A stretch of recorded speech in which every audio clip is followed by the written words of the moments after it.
Thank you, Vernice, for the introduction. Everyone, welcome to this webinar about the 3D HorizonCube Slider. I'm truly excited to present this to you, as I believe that the HorizonCube Slider represents a step change in seismic interpretation, a step change towards a far more complete and a far more detailed extraction of geological information from the seismic data.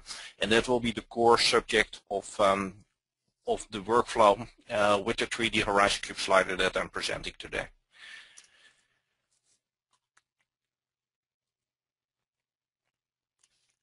Let's see if the PowerPoint wants to get going.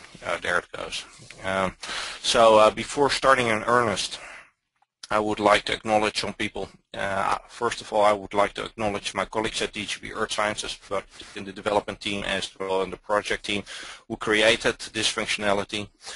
Then I want to thank the members of the SSAS consortium, the sponsors of this software development, particularly Saudi Aramco, Marathon Oil, MOL, Statoil, Woodside, and recently joined OMV and Rock Oil.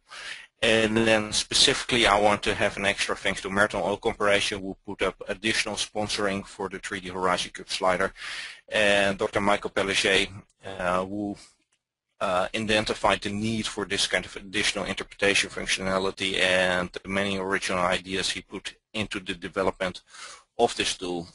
It was a pleasure working with Mike, and it still is a pleasure working with Mike. Now he left Marathon Oil.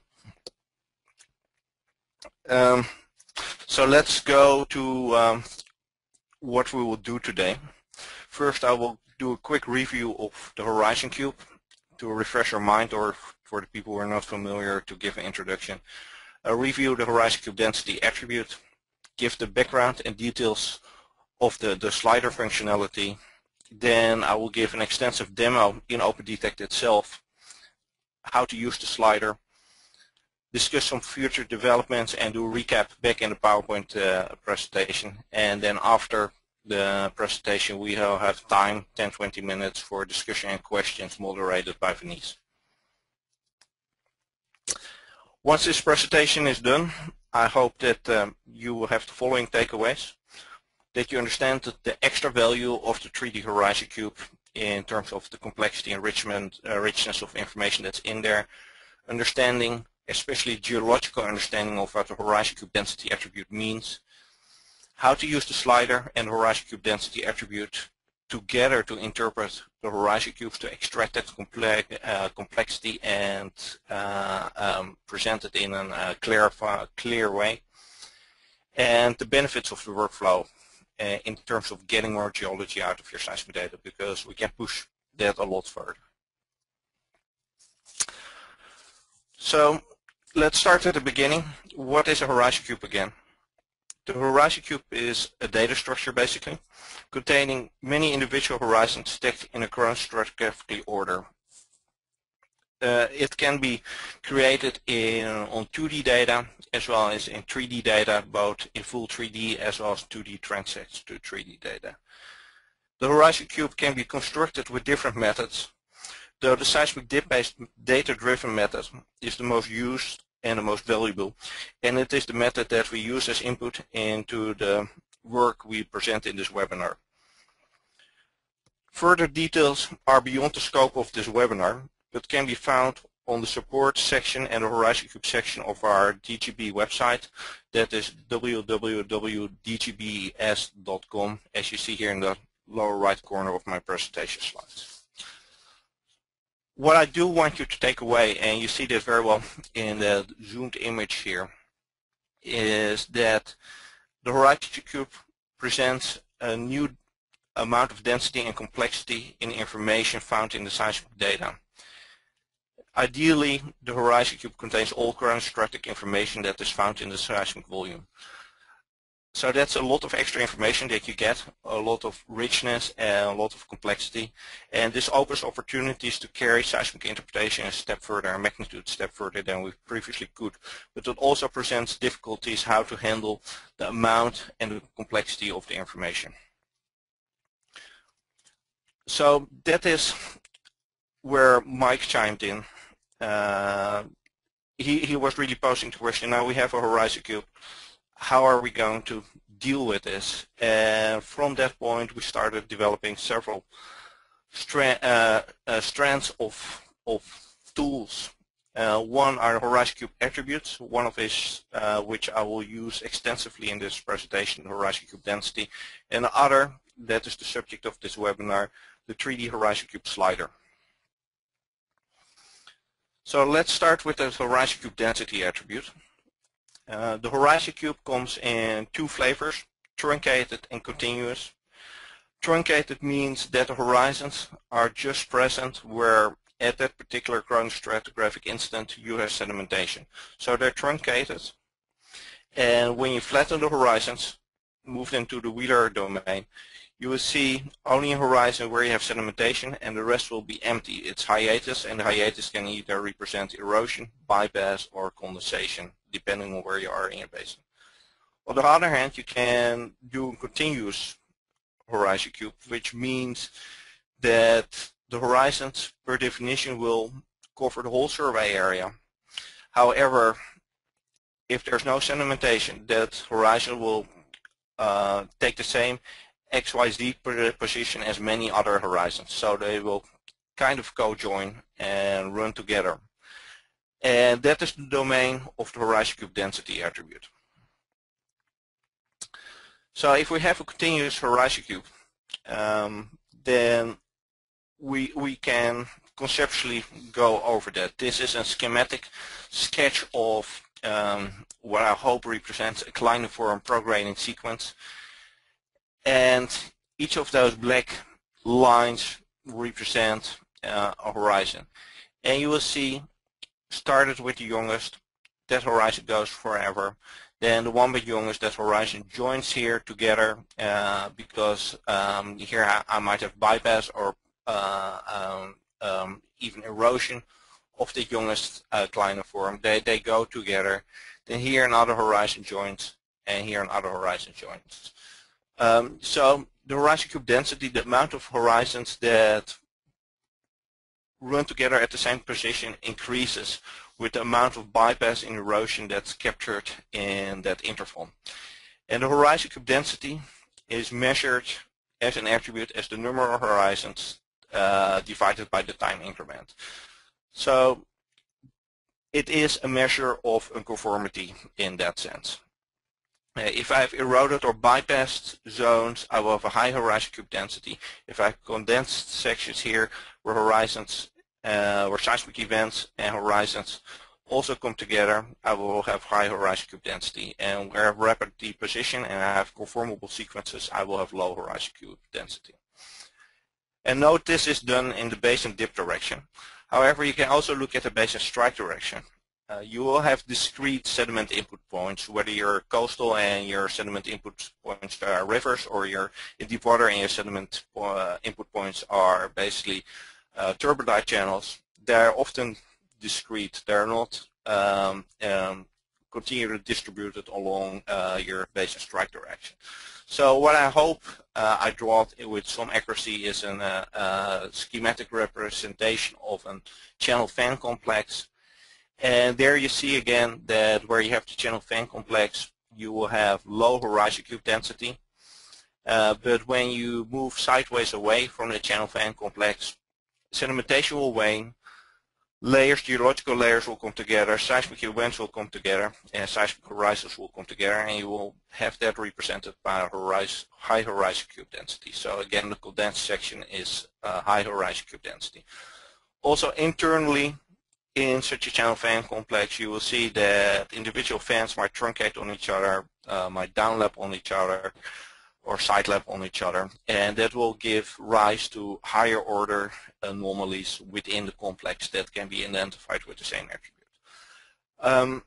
As always, what nature does to us is not simple. These two processes, both the dip process that's very well described in sequence stratigraphic theory, as well as the strike variability, happen at the same time. So the final geometries of whether it's delta lobes or if it's deep water fan channel complexes can be quite complex and stacked over each other in geological time. And that is the reason that we need technologies such as the HorizonCube and the slider to deconstruct that again and understand it again. So where the HorizonCube density defines breaks in sedimentation, because you see basically the unconformities in the data, and you typically view that on 2D sections. The HorizonCube slider sets the top and the base surfaces in 3D to define the depositional boundaries over the whole survey area. So together these two flows define a solution. As a workflow, we will do the following. We will define a loose grid of random lines in basin dip and basin strike direction. Typically the basin dip grid is a little bit more dense and the basin strike random lines are a little bit more spaced further apart of each other. On each line we will display the seismic data, the HorizonCube density attribute, and the HorizonCube. We use this grid to define breaks in sedimentation and define our depot centers. Then we apply the slider. From the slider application we map isopac or thickness maps. We QC them. Sometimes you see that your original breaks are not truly a wedge, because you might have two independent depositional centers in your isopacs, and then you might have to find an intermediate boundary between them. So there's a QC and an improvement iteration. And then finally you extract interpretation elements that are bounding surfaces, geobodies, and isopac maps that can be used in downstream applications such as prospect ranking, estimating which has the best reservoir quality, well planning, making sure that your well targets the thickest part of your geobody, or reservoir simulation, where you put geobodies with different reservoir properties into your reservoir simulator. So far some concepts. From here I would like to jump into OpendTect and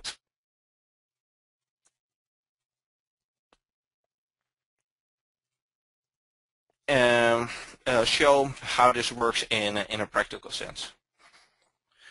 What we here what we see here is the F3 data set. Probably some of you will be familiar with it. It's a public data set that can actually be downloaded from our website, the OpendTect.org website, for research and publications. The survey area is Central North Sea. What we have there is a Neogene deltaic sequence that has a drainage area that is approximately what's covered now with the Baltic Sea, probably a little bit larger. It's a huge delta system. The survey area is about 20 by 25 kilometers, so you have some idea of dimensions. This is a random line approximately in basin strike direction, and this guy, if I start the measurement tool, I can read it out.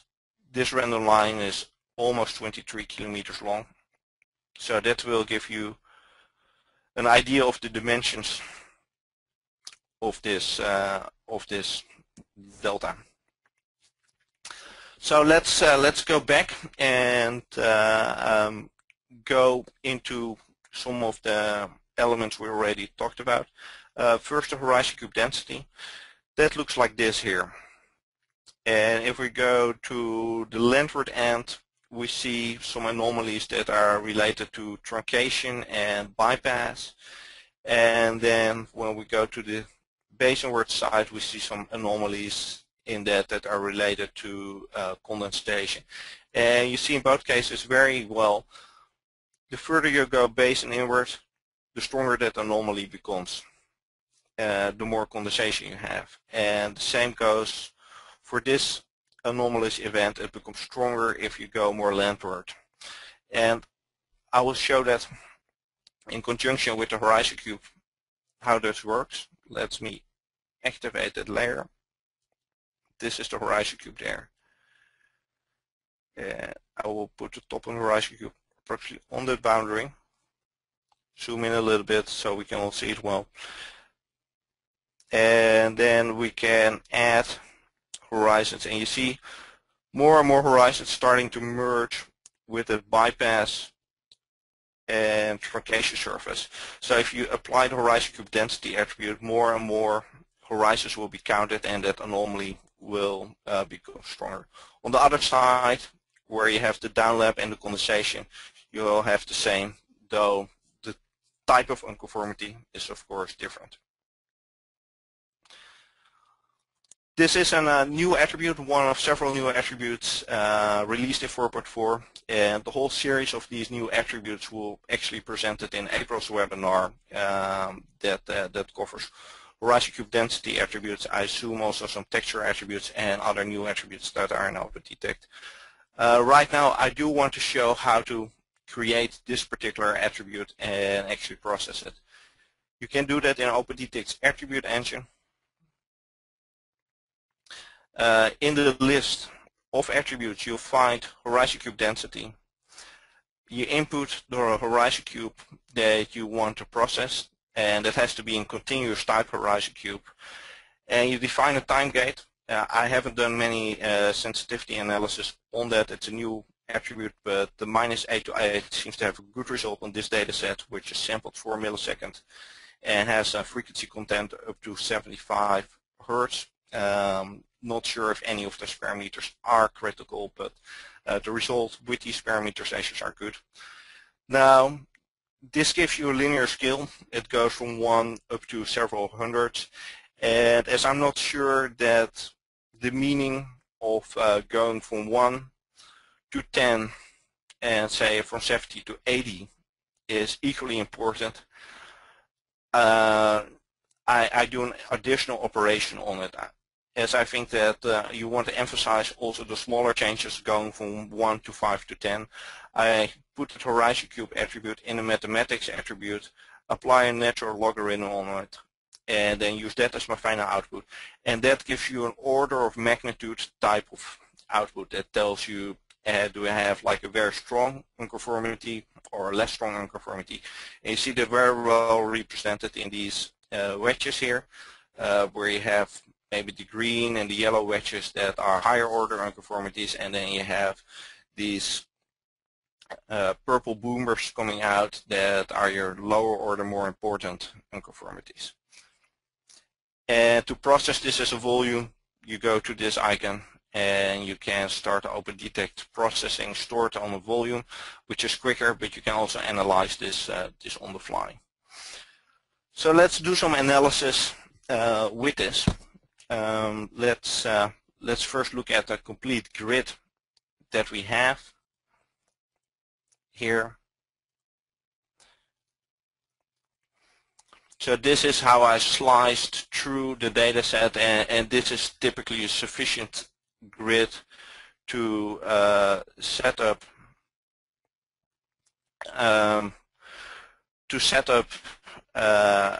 your analysis to have enough density, though usually I have one additional random line that I can position at any location just to verify if I'm doing the right thing. So let's look at a HorizonCube density on all of them and select a wedge with this guy. Oh, of course I also have to overlay the HorizonCube there. So with this 2D slider that has been there for a while, I can very quickly interactively manipulate and see what I'm doing on those 2D sections. And here I have selected approximately a wedge. You see here it comes together in a bypass truncation type of anomaly. Here it fits very well between the anomalies, and you can follow it around. Here I might be a little bit too low, as it captures here an additional depot center. You can recognize those by the blue values, which represent low HorizonCube density, rapid deposition. And here it's mostly condensed again, and here I see I'm still a little bit under that kind of second order anomaly that you see here, the yellow, so I can maybe bring it up a little bit more. Go around, see how that looks, and this looks to represent one depositional element. So now I want to see how that starts looking in 3D, and I'm going to start my HorizonCube 3D HorizonCube slider. I will find that under Processing, HorizonCube 3D, that opens the 3D HorizonCube Control Center, and if you go there, the one bit lowermost button starts the 3D slider functionality.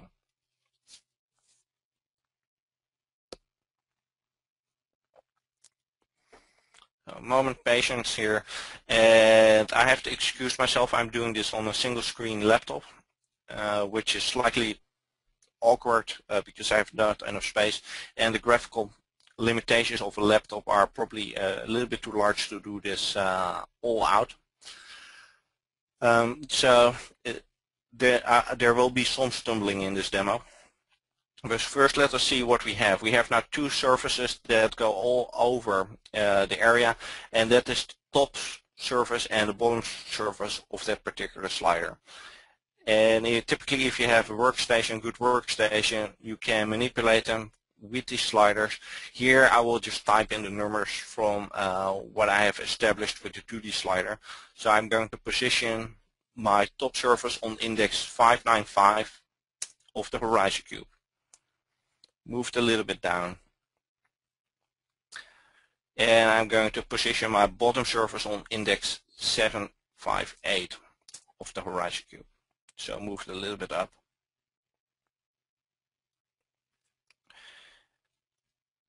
And now this will capture that sedimentary wedge.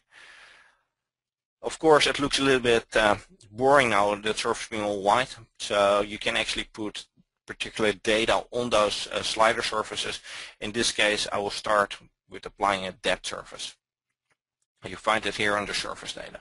And while I'm doing that, let me run over the particular input or the particular buttons and inputs you have in the slider. First of all, preloaded HorizonCube. That is typically the same HorizonCube you want to select there as you have on your 2D sections. And it also brings me to a remark. To do this kind of workflow quickly, it's advantageous to preload your HorizonCube, and if you have enough memory, preload your seismic and attribute volumes. And you can find that capability here in the survey, preload, and there you can preload different data elements, move them to the random access memory, and that means that the software algorithms have quicker access to them when you're working with them and gives you a more continuous natural flow when you're working. So that's an important starting step doing these kind of workflows. So back to the slider. Here you have slider windows. You can manipulate them interactively if you have good graphical capabilities. My laptop is a little bit too limited for them. So here I prefer to work with the 2D slider and then type in the numbers. There's a save button.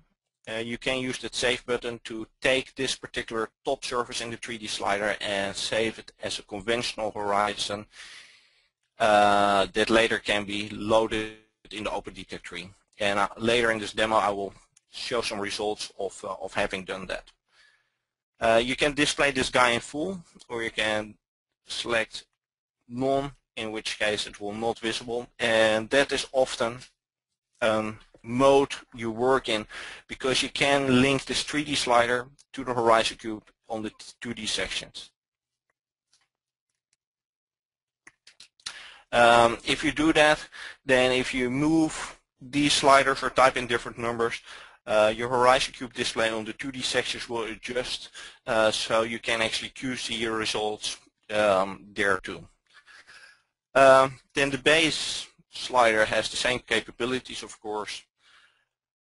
The link to 2D displays, I just demonstrated that. Let's just change this one index from 595 to 596, for example. click there, and you see that there's a small change now also. Might be too small not to see, but then also the horizon cube on the 2D sections comes up one.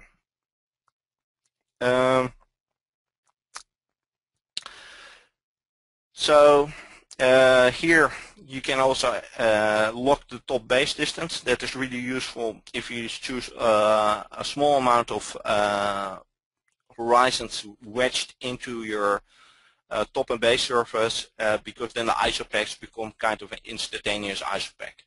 You can extract bodies. You do that based on isopack maps, and I will demonstrate in a moment how to do that. Then here surface data, except for depth, you can also display isopacks. So basically the thickness between the top surface and the bottom surface in the 3D slider. So here we do that. And then you have to press calculate. And now we'll have an isopack map of the depositional wedge that we earlier defined on with the 2D section. So this gives you the 3D view.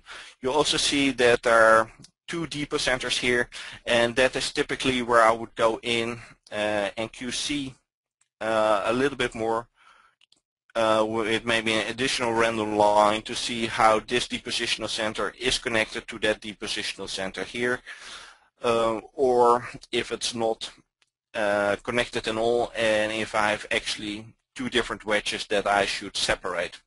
So that was the QC and iteration step I was talking about earlier. For now I will just accept it as is.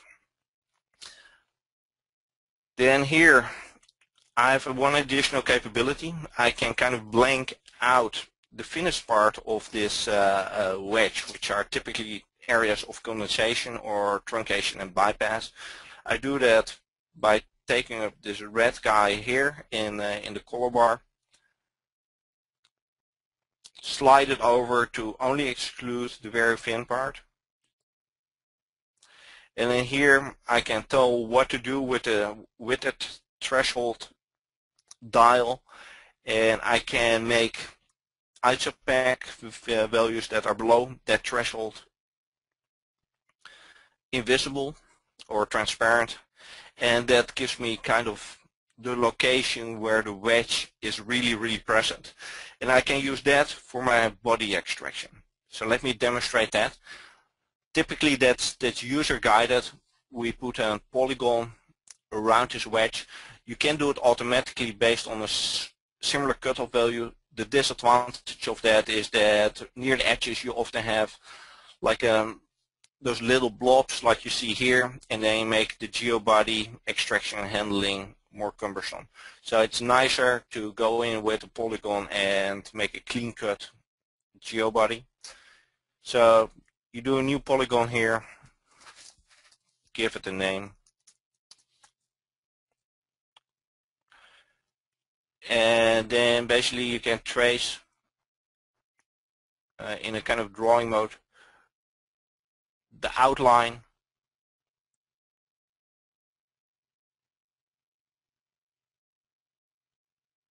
of this wedge.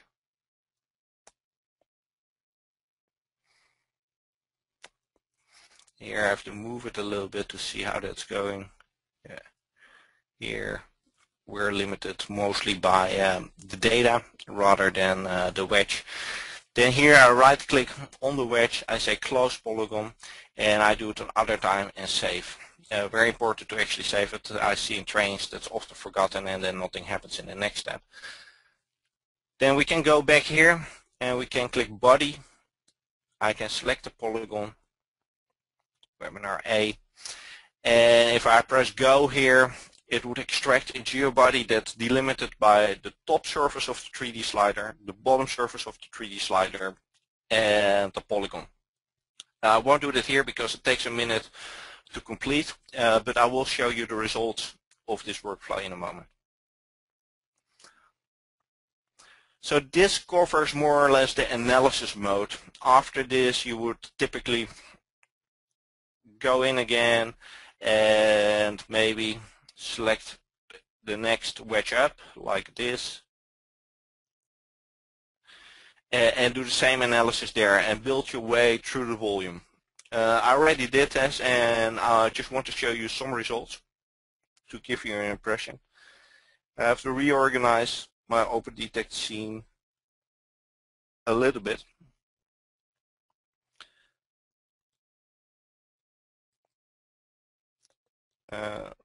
Show all horizons. This is an incredibly stack of horizons that I actually extracted in this delta X sequence. To give you an impression, the original conventional interpretation in the sequence contained 7 horizons. A few were more inferred than really tracked as horizons. When I did this workflow, in total I extracted 23 horizons just in the delta X sequence. So there is definitely more information visible. Now to analyze this stack in a somewhat organized way, let me change 2 things. Let me display color bar in the scene, and then let's go to the display current element only. That's a certain graphical mode of OpendTect that can be started from this icon here in the left bar, and it will only show in the scene the element that I highlight in the tree. So that allows me to walk over all the horizons like that quite conveniently.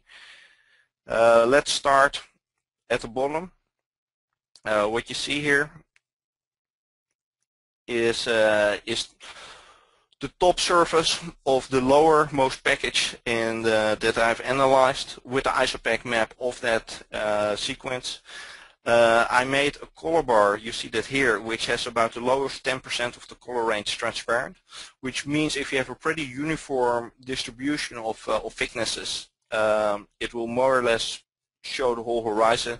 If I have a very asymmetrical distribution of thicknesses with one big thick epicenter, and for the rest truncation or condensation, I will only see the area that is really receiving a lot of sedimentation.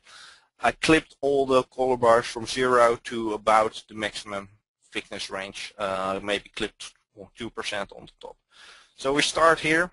What we see is that we have mostly deposition captured in the coastal area, and that we actually have some thin leafage channels going deeper into the basin. And this is typically geometry that you would find in a low stand track, where you already have accommodation near shore enough to capture most sediments there, but you have typically low density turbidites going deep into the basin in kind of channeled geometries. So let's go one level up, and you see now we have a backward step of the depot center, retrogradation, probably a transgressional system track. We have even more accommodation, more enough to capture most of our sedimentation there, and you will see there's no basin, no sedimentation anymore deeper in the basin right now. This is more delta lobe switch. Let me just go back and forward here. I don't know if you can technically talk about delta lobe switching. There's a lot of longshore redistribution going on in this data set, but these two kind of lobes are kind of complementary. Then I have a sudden basinward shift. I thought first this is a high stand track, but actually when I looked at the sections, this is probably a short-lived falling stage system track there, and it's erroneous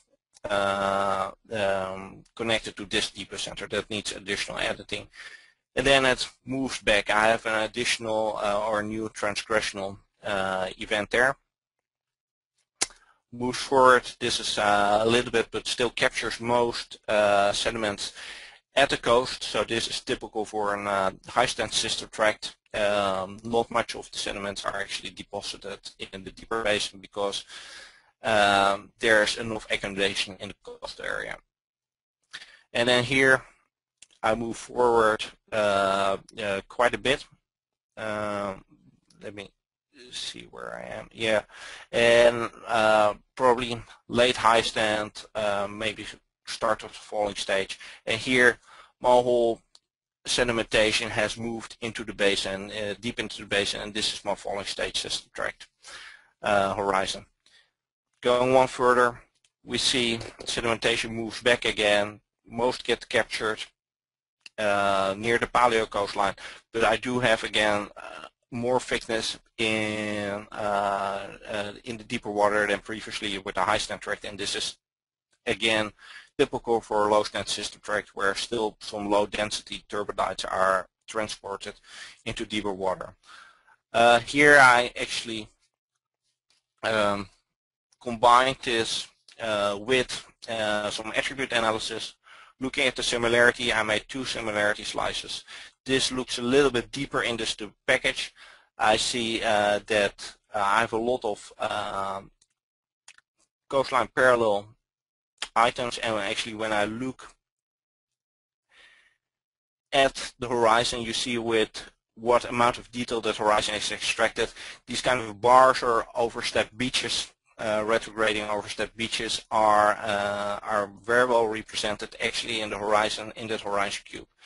And then when I go a little bit further up into that package, I see that this bar or beach system has actually retrograded compared with the previous step, and that I see here in the similarity the number of grooves that are perpendicular to the coastline. They're real there. You see them again in the horizon.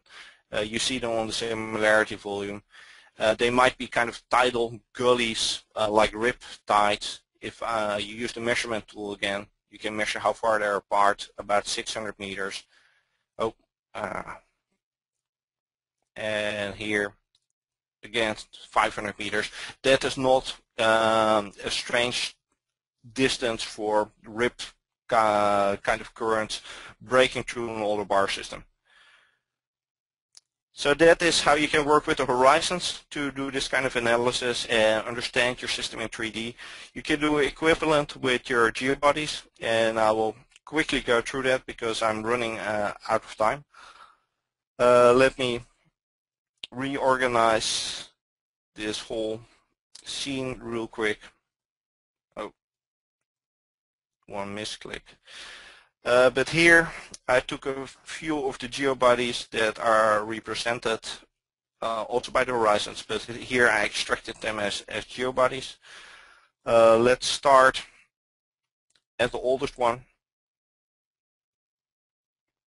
That is 199 to 126. This is an transcriptional system tract, and it belongs to this horizon. The horizon is actually a less clean version. I used a polygon to extract it and put that polygon approximately around where the light blue turns into dark blue. So I still cut off a little bit of this raveled edge here. And my high stand, other transcriptional system tract, other high stand. And actually this is the high stand that is probably a short-lived falling stage. And then this is my more definitive falling stage. So I can color code those geobodies and really display them in 3D. I can also make cross sections on inlines and cross lines of those anywhere in my volume. And just to see the advantage of this, let me pick out, say, this horizon. If you look at this guy, you can see right away where I have sedimentation, what is my paleo coastline approximately, where is my condensed section in the deeper water, is my condensation captured locally, or is my sedimentation captured locally or spread all over the area evenly, which makes important difference in what kind of reservoir quality you expect. And you can also, looking at horizons, see that's more visible for one of these upper ones. Let me grab it.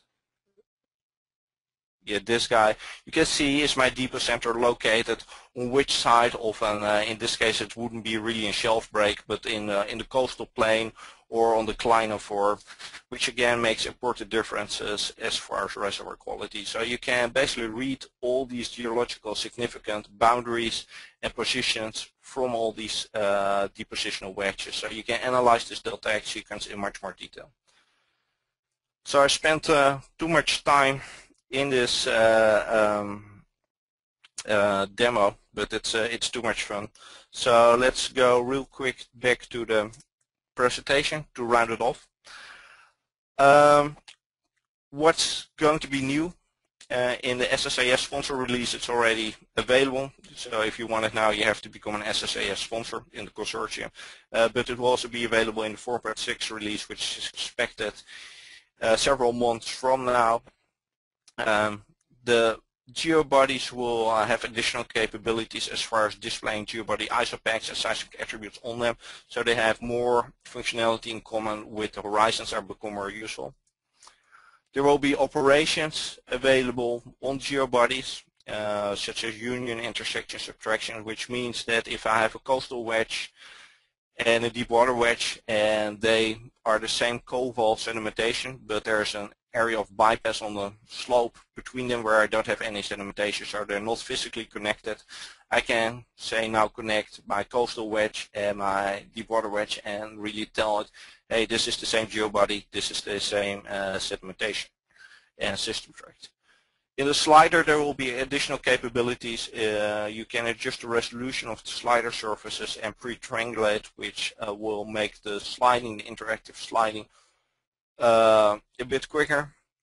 And additionally, we will be able to display seismic attributes, stored volumes interactively on those slider surfaces. So then it becomes truly an integrative tool where you not only can identify your sedimentary wedges, your depositional elements, but also can integrate them with additional seismic attributes like similarity, like we did to identify things like bar systems, gullies, and really understand what's going on in terms of sedimentation in one, all directed from one place in OpenTect slider map. So recapturing what we did today, features of the sliding is define bounding surfaces of depositional elements in 3D. That's really the purpose, taking that complexity from the HorizonCube, all that rich information, and putting it in a format that you can analyze it and that you can present it clearly. Extract geo-elements, particularly horizons, thickness maps, geobodies that can be available to downstream applications. Generate and integrate additional seismic attributes that's already available in the SSAS release, sponsor release, and will be available in the 4.6 release. And the benefits of that is that you now can reconstruct depositional history in unprecedented detail in place and time, in more or less a one-step operation and using the HorizonCube. And that you can integrate this reconstruction with other seismic attributes that may reveal reservoir quality variations within your package or other features that might be important. So there was a lot of information. I'm almost done talking here. If you want additional backgrounds on both the slider as well as the HorizonCube and anything else, go to our website dgbes.com and click on the support tab. There are a lot of webinars available there. There are a lot of tutorial videos there. There are a lot of how-to documents. It's really a good place to start investigating more. If after the moderated discussion you have later any questions or requests for information, or you want to try this on the data set of yourself and you want evaluation license, contact us at our support email, support@dgbes.com. Well, so far my presentation. At this point I want to give the microphone back to Venice to moderate a question and discussion session. Thank you for your attention. Thank you very much, Friso. I'm sure that this was beneficial to everyone. So now it is time for a Q&A session. While we wait for Venice to present that question, actually I saw a remark of one of my colleague panelist here, a version of this analysis has been actually published in the TLE by Jeanette Warnack et al. And that presents the same 3D slider. Maybe Nana can later chime in, and because I don't remember which month this article exactly is. Okay, I have a question here from Vicky Zaman. She's asking, will this be in the basic OpenTect or a plugin? Let me get that. No, almost all slider capabilities are part of the HorizonCube plugin. So if you have the HorizonCube, or maybe Nana has to correct me, or it might be in the SSIS plugin. But if you have that plugin, then these capabilities you will have access to. Yeah, Nana here. It's part of the HorizonCube plugin. Okay. Okay, we had a question from Isan, and I think I forwarded to somebody. Just 1 second. Yes. Okay, there is a question. I think I passed it to Friso. Did you mention the plugin that you see deep volumes? I don't see, let me actually, one moment to unplug and maximize that question panel. Yeah. Give me one moment to answer it. Sure. It says, did you mention at the beginning that you use the deep volume? Well, I didn't mention it because this is kind of a follow-up presentation on earlier webinars that are available on how to create a HorizonCube by itself. And for this slider capability to be useful, you need a data-driven HorizonCube. And the data-driven HorizonCube starts indeed with the dip volume. So to create this, you need the dip steering plugin to create your dip volumes. The HorizonCube itself is created from that dip volume, and that's a whole subject on itself, how to optimize that and how to QC that. There are several webinars and tutorial videos about that found on our website. And then once you have that HorizonCube, then you go in with your slider to really interpret the information that's available in the HorizonCube. So okay. Yes, there is a dip volume in this workflow. We have another question from Tracy Stark. If HorizonCube is built, can you access without HorizonCube plugin? So Nana or anybody or Yang Cheng can answer. I passed that one to Nana or Yang Cheng. Okay, Yang Cheng, can you help us with this?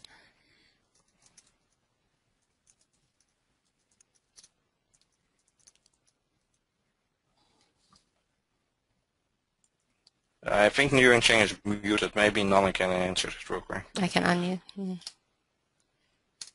Okay. Can you repeat the question? If HorizonCube is built, can you access without HorizonCube plugin? No,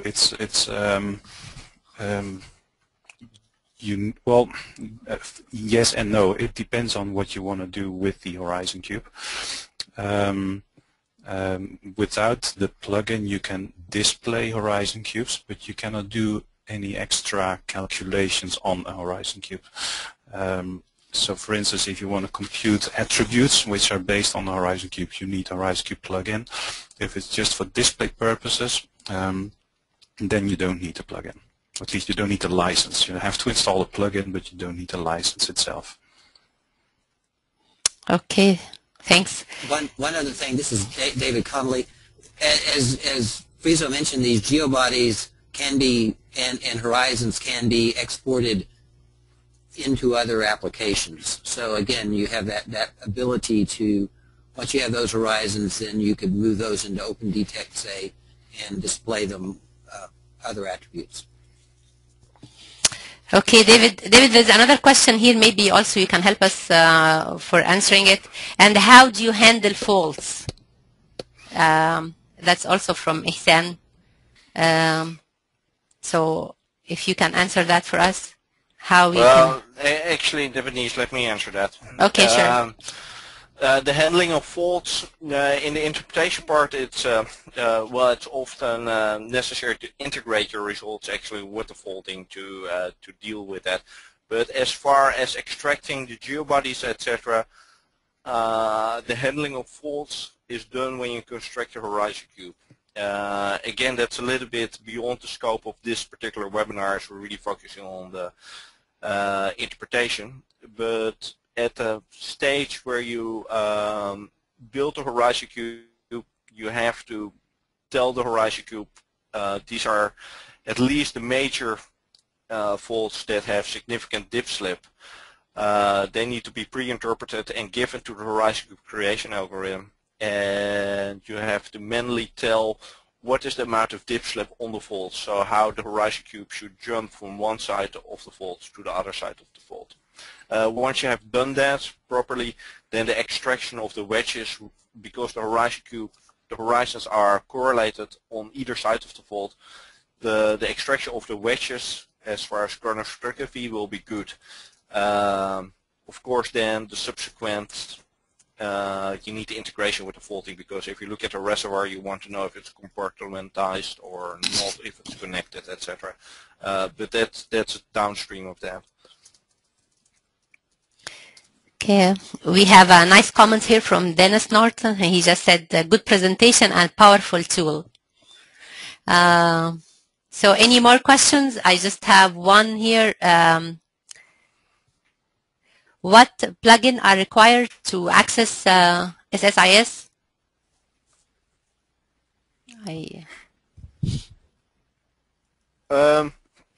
Well, to do this workflow, I guess Nana just answered it to the person, so if you want to, but that's fine. Well, since we posed the question to the whole audience, let's answer it to everyone. Yeah, sure. To do this workflow, you need the dip steering plugin to create the HorizonCube itself, and once you have the HorizonCube, you need the HorizonCube plugin to access this 3D slider.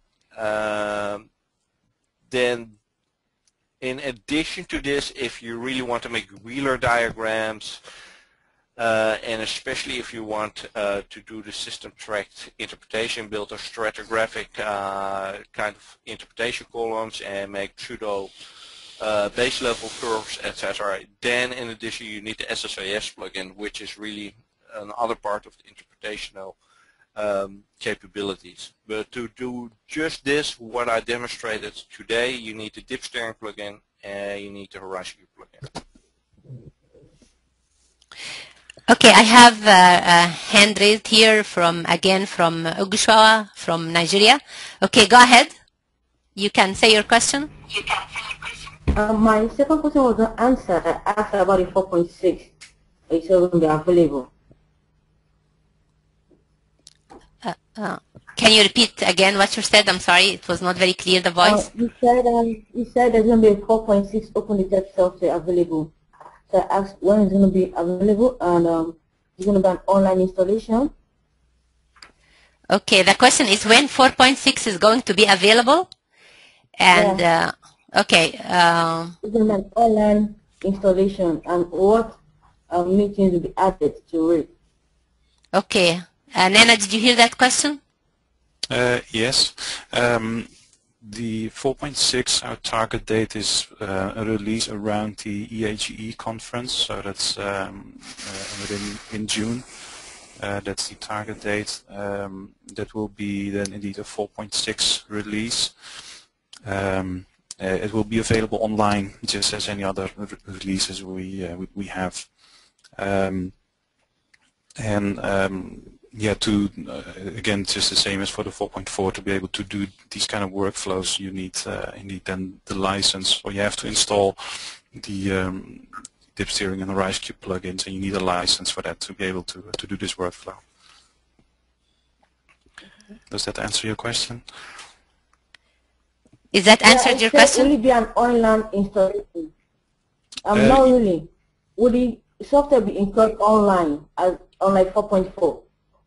Yes, it will be available just as 4.4 is available now.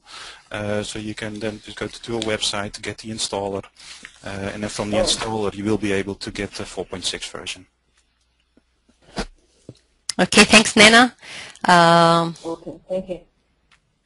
We have another question here from Tracy Stark. Do the plugin work on the test data set used in example of this webinar? This is Friso, I can answer that. Yes, it should the F3 data set that is downloadable from OpendTect.org. If you go there, there's a tab on the left side that says Open Seismic Repository. On the F3 data set, all the plugins are enabled, and I'm not 100% sure, but I suspect that even the identical HorizonCube that I used for this webinar demonstration is included in the dataset, but don't hold me to that. All right. Thank you very much, Friso, and thank you for all the panelists. Do we have any more questions from the attendees? I have a question for Nanne. Okay, go ahead. Nanne, do you know which TLE article or the title of that and the publication? Yeah, I don't have the. Well, I know it's in February 2013. There was a special section in that in the magazine, The Leading Edge, on chronostratigraphy. I forgot what the exact title Actually, of the article. Tracy Stark actually said it's pages 162 to 170 and Okay. 172 to 177. That's the February 2013 Tele contains paper using Slider and HorizonCube. Okay, yeah, and yeah, that's correct. I think I have it now right in front of me. Of course, I can't find it now. It's page 162 to 170. Yeah, there are actually two articles. One is on 2D data, Wheeler transformed 2D seismic data, yield fan chronostratigraphy of offshore Tanzania. That's 2D data. Offshore Tanzania, obviously, where we did more SSIS-like analysis on. And then reconstruction of deeper center evolution through time using relative stratigraphic thickness by Wallach et al. That is actually on the same data set using a similar workflow as demonstrated today. So that if you want to read more about this particular application, that will be really useful background information. Okay, thank you, Tracy, for sending this information over. Right, thank you, everyone, and thanks, Friso, for the good presentation. Thanks the panelists for answering our questions. I hope to see you, to see all the attendees next time again, next month. But if you joined us late after we started the webinar, you can listen to the webinar again. It will be on the line. It will be online in a few days, and it will also be in our Facebook and LinkedIn page. Please, as I always say, if you have any suggestion or feedback, that will be help for us to improve, and just feel free to email us. Okay, I hope to see you all next month. Goodbye.